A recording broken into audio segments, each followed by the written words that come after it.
Now that's significant. The Market Research Podcast. Hi everyone, thanks for joining us on this latest episode of Now That's Significant, a market research podcast. This is your host Michael Howard, the Head of Marketing at Infotools.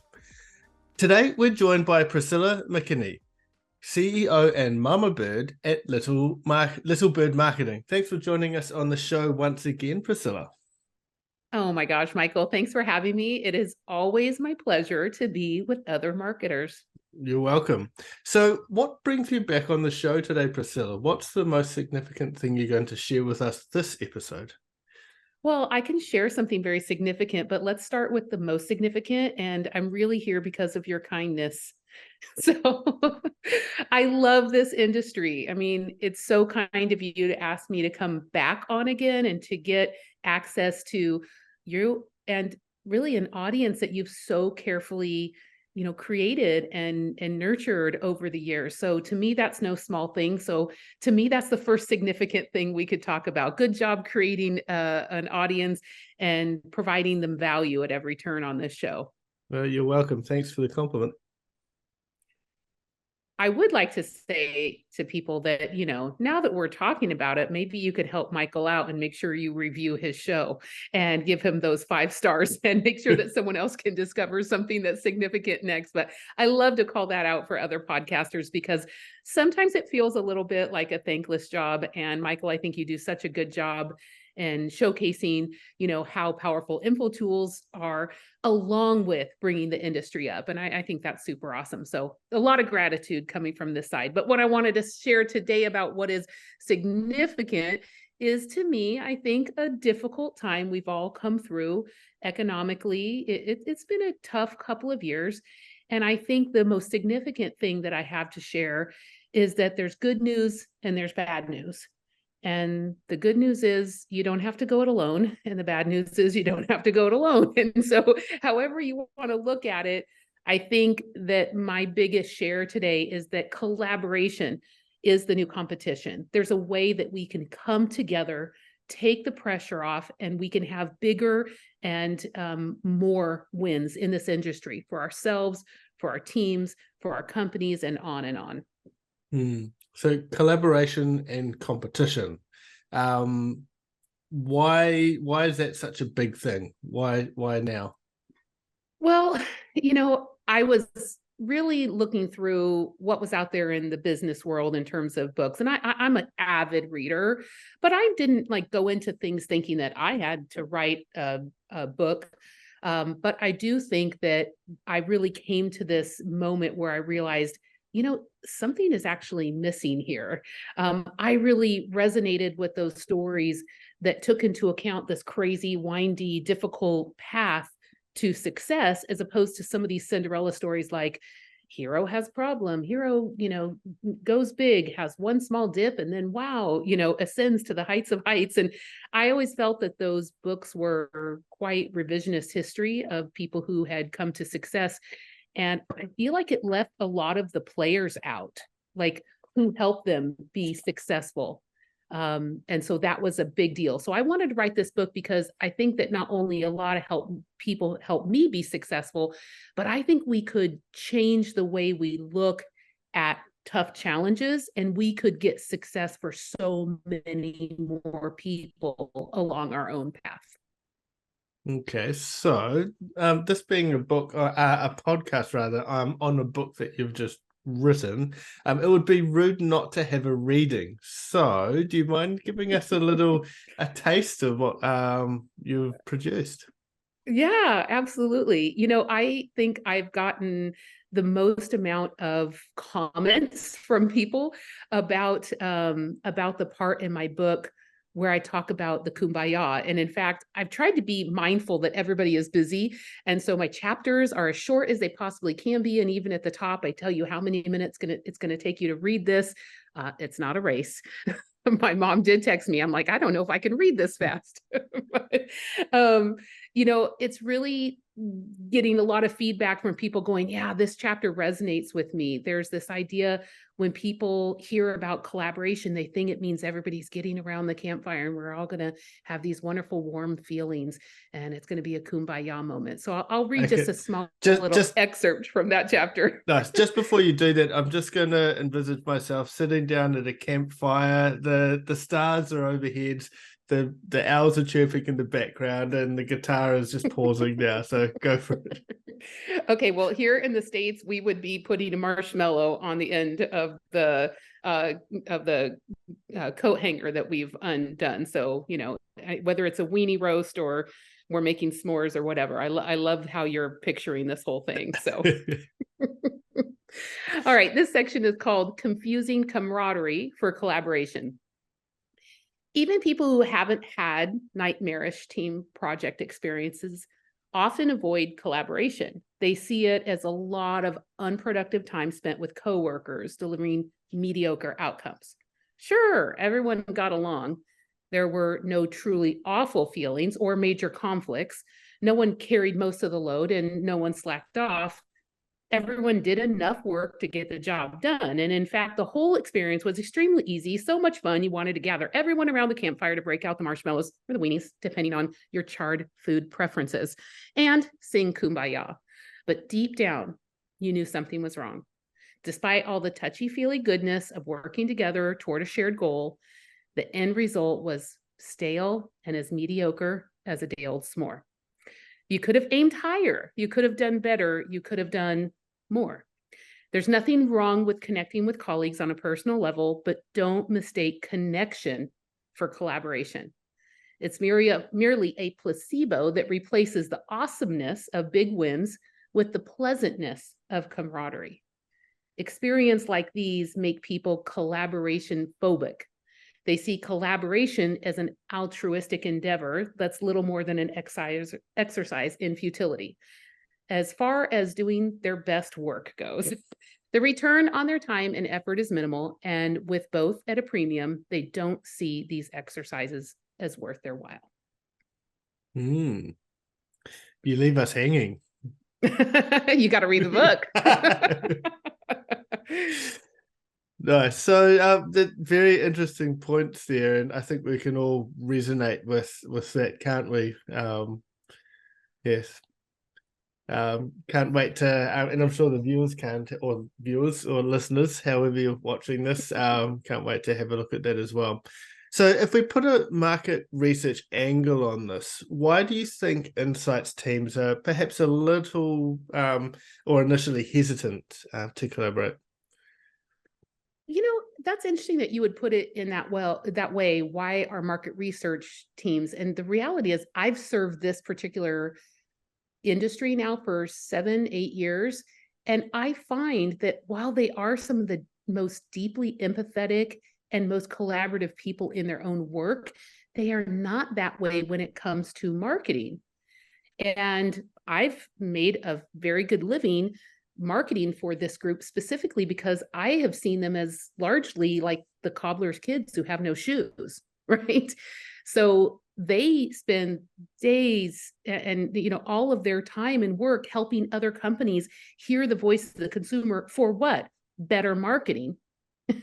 But they don't do those same practices on themselves. And so what I would like to offer to market researchers is to say, look, collaboration or co-opetition, these aren't anything new. I didn't break out, with something that's new under the sun. But I am offering to people to say, don't you think this could apply to you? Don't you think you could stop looking at your own company, your own services, your own moderation, your own tech tool, your own res tech, whatever it is? And couldn't you stop looking at it myopically? Couldn't you quit talking about how you're a special snowflake and instead say, this is what I need? Start looking at the world through the lens of needs. This company over here needs this. This company over here needs this. This company over here needs this. Why don't we all get together and why don't we collaborate? And why don't we then end up with a bigger win? Why do we constantly have to keep trying to go this alone? Very true. I have a question, but I feel it might be answered in this next question, so we'll see how it goes. So I'm assuming, being a book on collaboration, you must have a framework, right? Do you mind giving us some insight as to what this may be?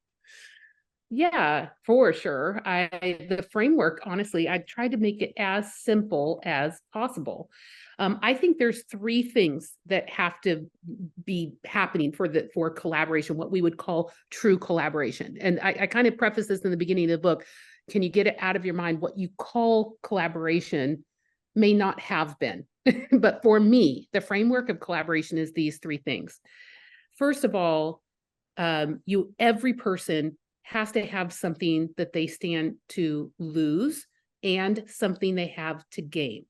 And I get into this a little bit more, in the book about what does that mean? I give several examples of this. But when people say, oh, I tried to collaborate, I go back and I say, well, did everybody who was participating have something to lose and something to gain? They're like, no, and they explain how, and I go, well, see, then I don't even think that was collaboration. I think that's a confusion of the vocabulary. You weren't collaborating. You were working in proximity to someone.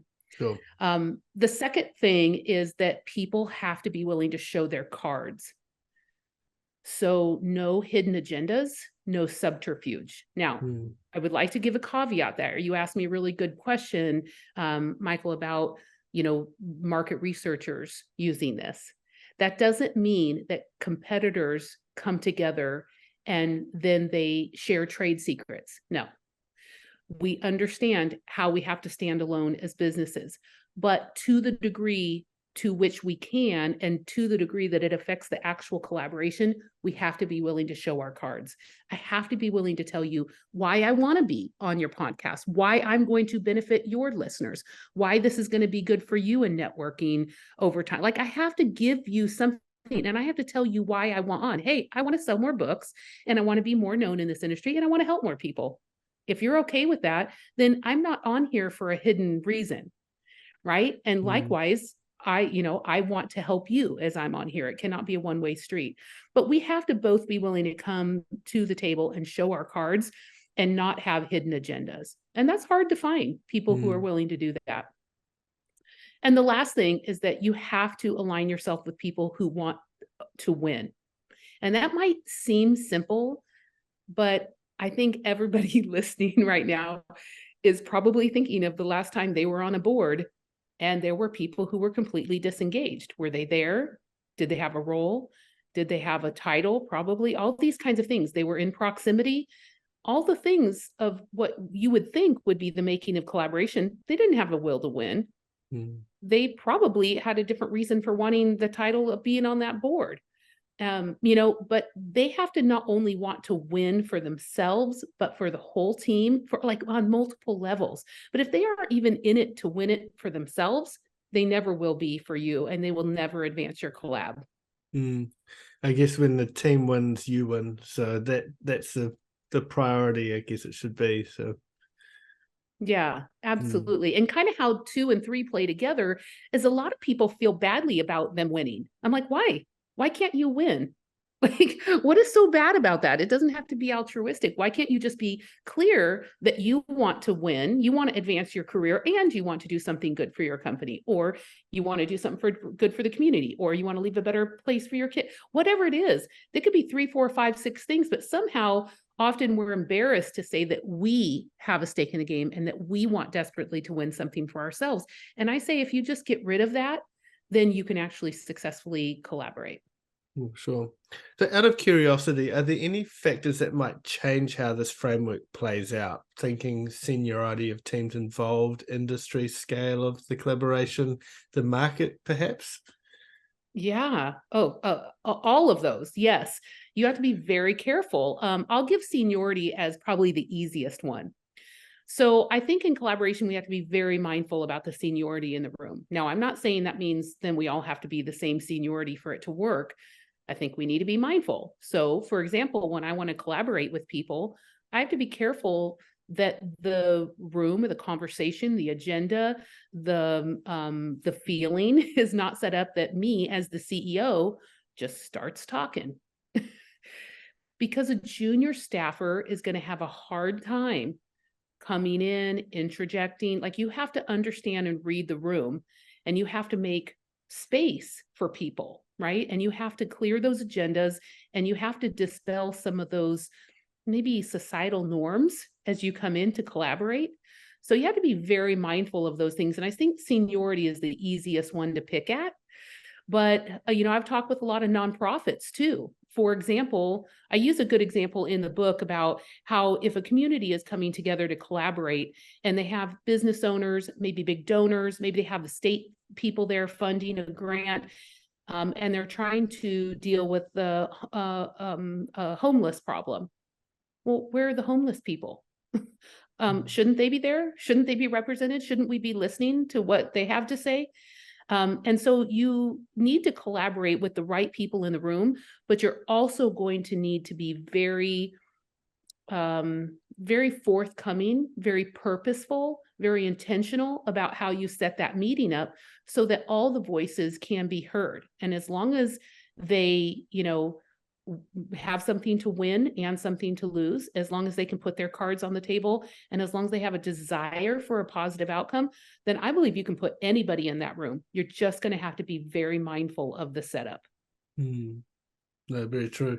How about when you think about internal collaboration versus external collaboration? So internal is obviously all of your stakeholders within your own organization, which as a market researcher, you're going to have plenty of different departments you'll work with, as opposed to external thinking of vendors, tech suppliers, data sample providers, etc. as well.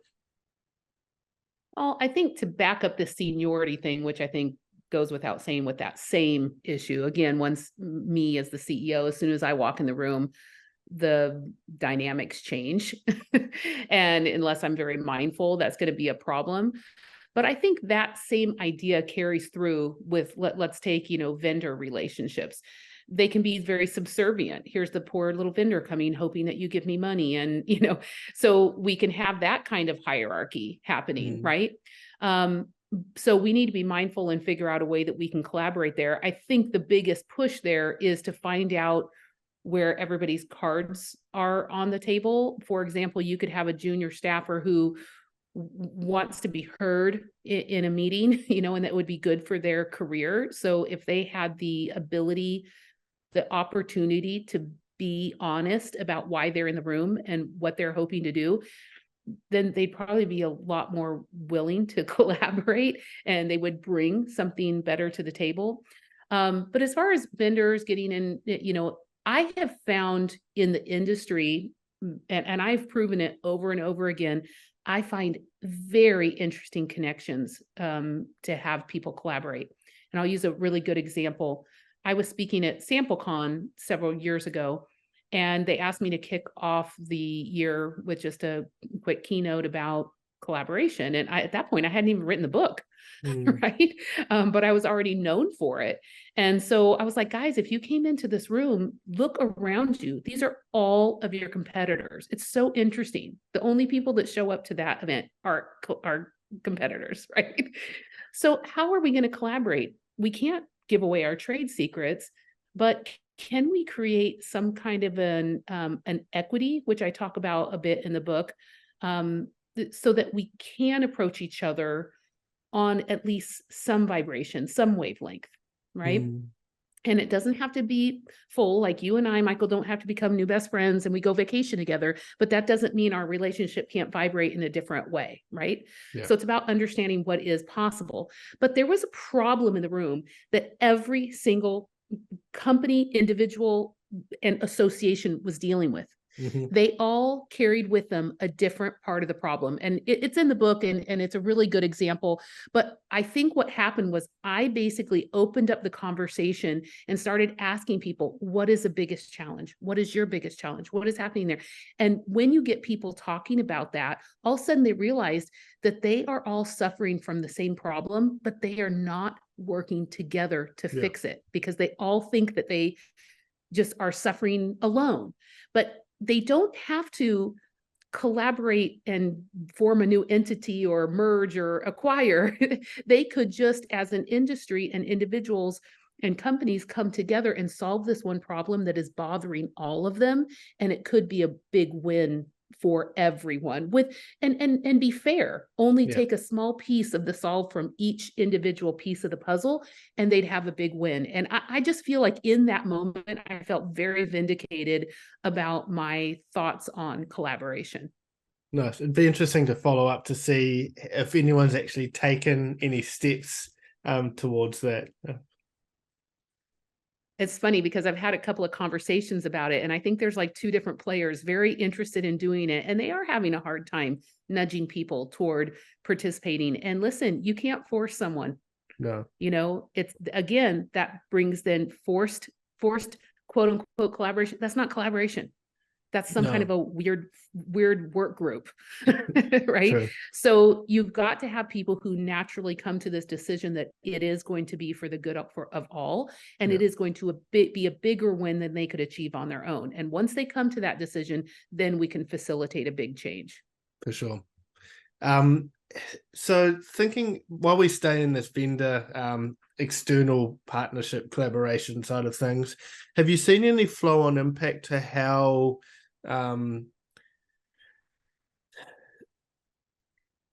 from a legal perspective, how this might turn up in people's agreements and commercial arrangements, etc. as well? Well, absolutely. I mean, none of us move very far across our offices without something, you know, related to our NDAs, right? I happen to sit in a very interesting spot within the industry. I'm privy to many, many P&Ls, right? You have to have, you know, a strong divider of what is confidential and what is not. You have to have a very serious commitment to ethics in order to make collaboration work. So I think there are a lot of legal issues. Even, you know, I wrote about, my book has a lot of case studies. I wrote about Ryan Barry from Zappy, the CEO there, and he inspires me. And in a lot of ways, he and I have had a lot of amazing conversations over the years. And I use him as a case study of something that he did that I feel is very collaborative. And I highlighted it. But I've got to tell you, even in writing that, I had to send it to him and get legal sign off on it, right? Because it's not my story to tell. And I think if we all just understand our piece of it and don't get greedy for what it is we want out of it, and instead acknowledge what we're all living in, we do have legal obligations to each other and we need to uphold them. I won't be in business very long if I don't uphold those. No. So I am at a very interesting spot in our industry, and you have to be very trustworthy. But this is why I say, you know, you need to have this framework in collaboration, because you don't want to accidentally start collaborating with the wrong person or the wrong company, the wrong team. You know, it really can be a disaster. So one of the most recent collaborations I can think of in the market research space is the whole data quality initiative. So that MRS, Insights Association, SMR are all getting involved in. Can you think of some other examples from your experience that illustrates the transformative power and what you mean with, I guess, the positive results from collaboration? Yeah, I'll tell you one that I work on like every other week at Little Bird Marketing. You know, of course, we do online digital content marketing for the purpose of lead generation.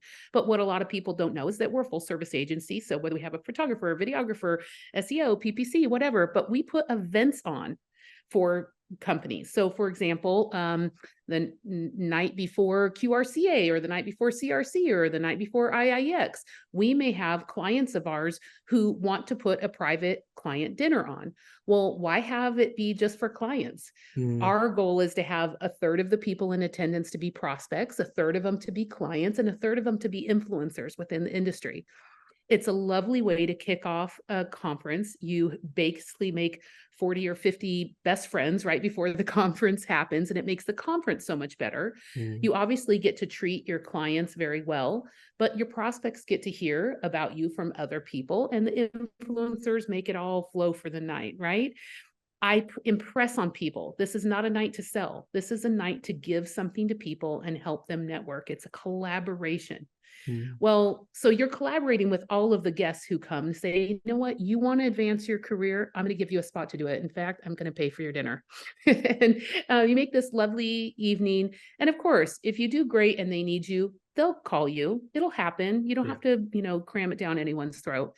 But I take it a step deeper. And I've asked some of those people who've come to us for requests for private dinners and private events. I've said, well, let's do us all one better. Let's have you collaborate with someone else. So we've had dinners between Innovatimar and Fieldwork and myself. We've had dinners between Conifer Research and Multilingual Connections, and on and on and on. I can give you the list, but where, you find 2 different companies or 3 different companies that have a mutual interest and you get them together, they might converge in what they do, and they might have a small overlap, but they're not competing with each other for the same business. And they want those people in the room for different reasons. And so I think that's a really beautiful way to put collaboration on top of collaboration. No, very true. So we've heard a lot of do's, and then obviously the inverse don'ts as in terms of your 3 pillars. Are there any others that we should be aware of? So the don'ts of collaboration. Well, I love getting rid of people through my LinkedIn efforts. And what I mean is that, even when I'm writing copy for lead magnets and lead generation, of course, I'm trying to attract my most ideal client, right? And for the companies I work for, I'm trying to attract their most ideal client to work with them. But one thing that people don't think about a lot is that I'm also trying to repel the person that I don't want, the non-ideal client. And I need to talk in a certain way that is also repulsive to them. If they don't want to share, if they don't want to, start with giving, if they don't want to get interested in the win for somebody else, then we're really at a non-starter. And so I use LinkedIn a lot of times to see, do people get my gist? Do they get, so I'm going to lead with some goodness. And if they get all up in my face about, well, there's a string attached here, or this, I can deal with that a little bit because I can walk people through and say, no, there's not. I was just checking on this, just wanted to lead with some giving. But I do vet my inner circle pretty heavily. And I look for people who are natural straight talkers, right? They are in tune with what they want, and they're willing to ask you for it. They're not shy about it, but they're also not graspy people. They're curious people, and they're people who, when you do give them something wonderful, they say thank you, and then they look for an opportunity to give it away. Maybe not back to me directly, but then I see it in action somewhere else. And that takes time. That would be the downside. It takes time to vet these people, but I don't think there's any other way to do really good business anymore. There's so many different channels and people all asking and not really giving, I guess. So it's good advice. Yeah. So finally, back to market research as well. We haven't even gone away from them. Collaboration is obviously an inherent part of their jobs.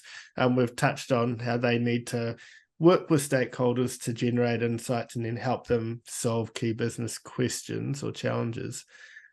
With that in mind, what advice would you give budding insights professionals in order for them to be master collaborators, both internally and externally?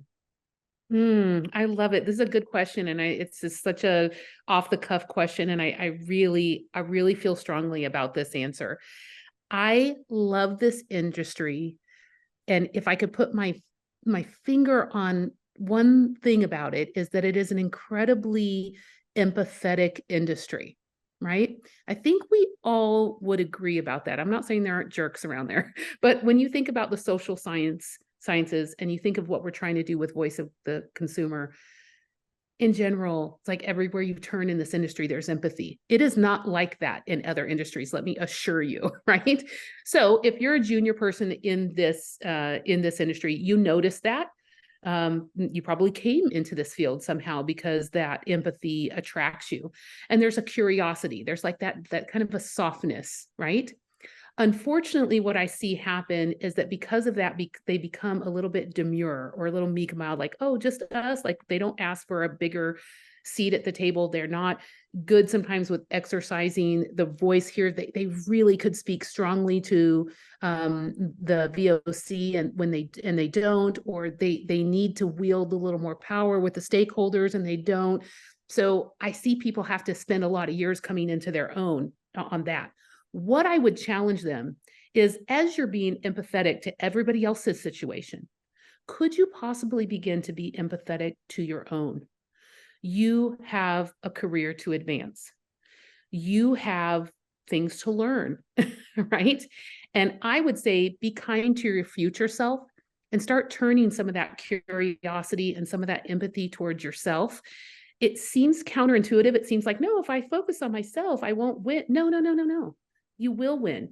If you are in tune, awake and alive to your needs, when someone asks to help you, which they will in this industry, you need to be helpable. You need to be able to say what you need right when you need it, right?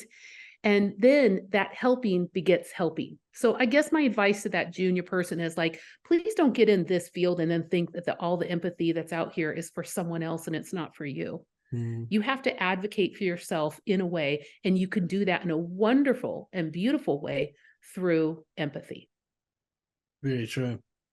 And I think on top of that, just realizing that they are the ones that know consumers the best in the industry, or close to it as well. And yeah, the opportunities for growth come through market research. So yeah, having that in mind as well is really important. So I agree. So any final words of wisdom, Priscilla, before we close? I guess I would say that people get excited and they want to go out and collaborate. And I have to say, I'm glad, but do slow down and do think about the framework, because it works when it follows the framework. And I don't want people to get burned just, oh, anybody getting together is collaboration. No, it's not. So just be mindful. You don't want to work next to somebody. You want to work with somebody. And those two things are very different. That's true.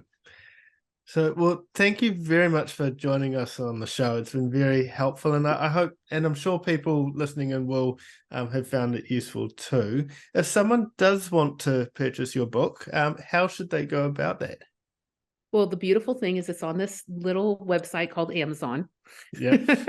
But also visit PriscillaMcKinney.com. And the reason why you'd want to visit there is, yes, you can buy the book from me directly if you do want it signed, personally done. I'm happy to do that.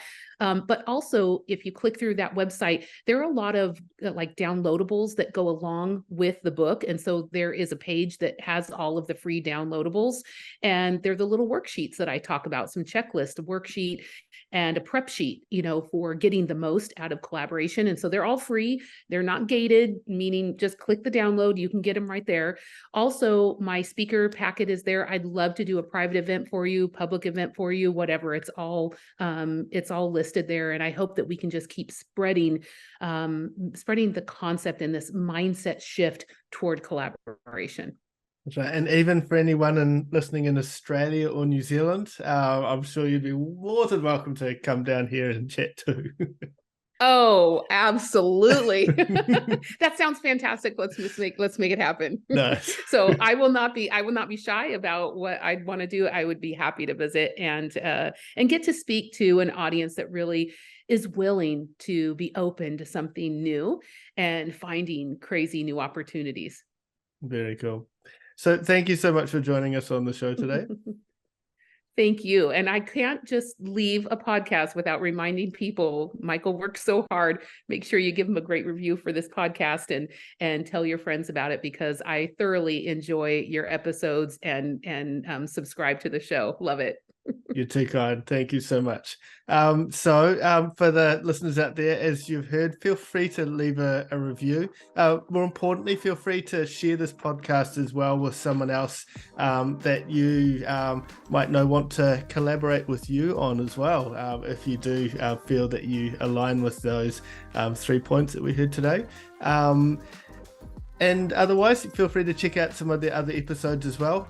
But until next time, thanks for listening to Now That's Significant.